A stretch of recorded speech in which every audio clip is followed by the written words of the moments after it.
Essa é a parte 2 do vídeo da esquizofrenia e sua atuação no cérebro humano. Como comentei, a esquizofrenia é dividida em alguns grupos. Na esquizofrenia simples, geralmente está relacionada com transtornos de personalidade. Nessa condição, sintomas de isolamento social, apatia e tristeza costumam ser mais frequentes do que alucinações e delírios. Já na esquizofrenia paranoide, é um subtipo mais comum da esquizofrenia. Os sintomas que geralmente acontecem nesses casos são alucinações e delírios.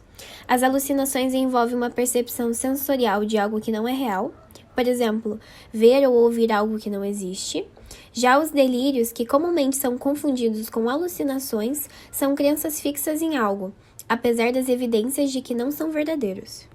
Na hebefrênica ou esquizofrenia desorganizada, tem como característica um comportamento mais infantil e comportamentos fora de contexto. O diagnóstico da esquizofrenia desorganizada geralmente é feito antes dos 25 anos. Temos também a esquizofrenia catatônica, que é o tipo mais raro e um quadro de paralisia do corpo físico. Ou seja, nessa condição de esquizofrenia, o portador da doença pode ficar por horas em uma mesma posição, sem falar ou se movimentar. Já na esquizofrenia residual, é mais comum em pessoas com histórico de outros transtornos mentais. Ela pode manifestar mudanças no comportamento, emoções, na interação social, mas de uma forma mais branda que nos outros subtipos.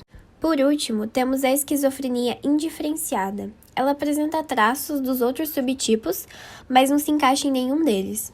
Isso é, a pessoa pode ter qualquer um dos outros sintomas citados antes, mas sem de fato ser possível que o profissional da saúde faça um diagnóstico concreto com alguns dos outros subtipos.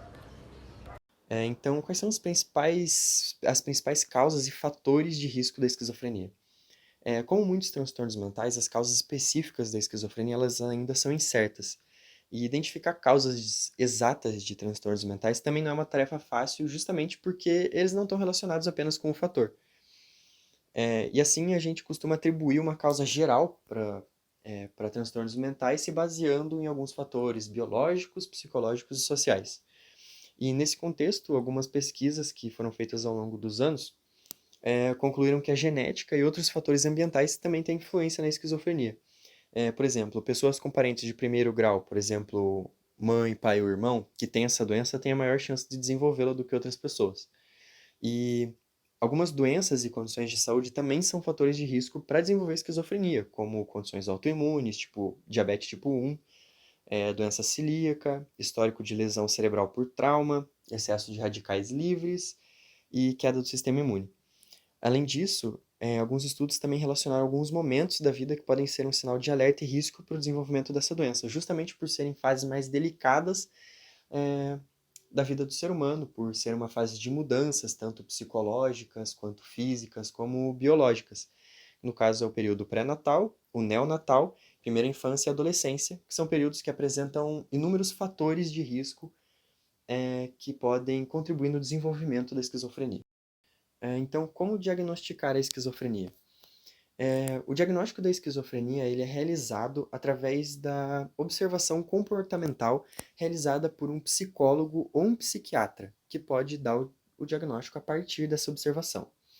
E os exames clínicos, então, como estudo de imagens, e exame de sangue, eles são usados mais para descartar outros tipos de doença e realizar estudos e pesquisas acerca da doença. Não significa que eles não sejam capazes de diagnosticar, mas é que não existe também algum exame específico que possa diagnosticar com muita clareza.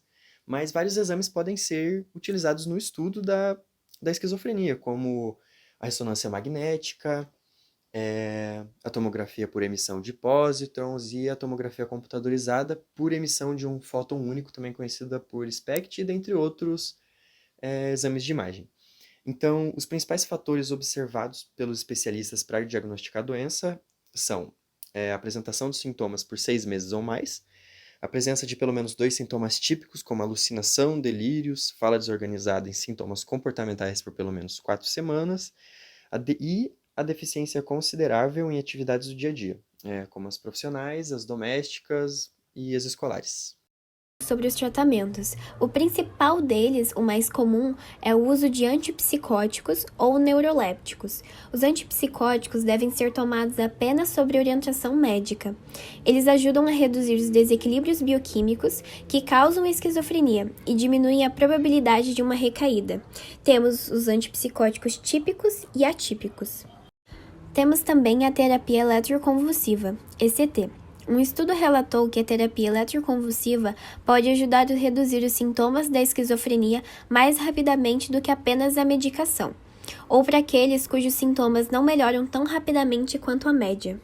Uma alternativa menos invasiva à ECT é a estimulação magnética transcraniana, TMS, que utiliza campos magnéticos e estimula nervos cerebrais. É geralmente utilizada para depressão, mas uma revisão de ensaios clínicos aleatórios e controlados descobriu que é eficaz na redução de taxa de alucinações. Temos também o uso de suplementos. Vários suplementos dietéticos foram estudados em conjunto com a esquizofrenia e mostraram ótimos resultados, como ômega 3, vitamina D, lisina, vitaminas do complexo B, vitamina C e E, ginseng e sarcosina. Outro tratamento extremamente importante para a esquizofrenia é o acompanhamento psicológico. Fazer terapia é extremamente importante para o tratamento da esquizofrenia.